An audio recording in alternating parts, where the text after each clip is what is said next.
வணக்கம். ஒரு வீட்டில் கணவன் மனைவியிடையே எப்போதும் பிரிவு, பிரச்சனைகள், பங்காளிக்குள்ள சண்டைகள், வழக்குகள் இது போன்ற அமைப்புகள்லாம் இருந்ததுன்னா அந்த வீட்டில் தென்மேற்கு பகுதியில் வாஸ்து குறைபாடு இருந்தே தீரும்.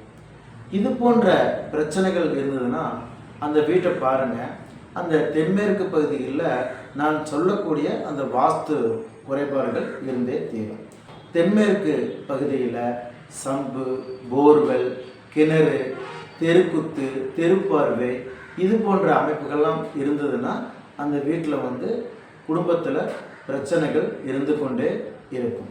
அதே போல் அந்த தென்மேற்கு பகுதி உள்பகுதியில் படிக்கட்டுகள் இருக்கக்கூடாது, கழிவறைகள் இருக்கக்கூடாது, வெளிப்புறத்துலேயும் கழிவறைகள், அந்த செப்டிக் டேங்க் இது போன்ற அமைப்புகளும் இருக்கக்கூடாது. அதே போல் வெட்டுப்பட்ட அமைப்பும் தென்மேற்கு பகுதியில் இருக்கவே கூடாது. இந்த அமைப்புகள் உங்கள் வீட்டில் இருந்ததுன்னா அதை சரி செய்து கொண்டால் உங்களுடைய வாழ்க்கை மகிழ்ச்சிகரமாக இருக்கும்.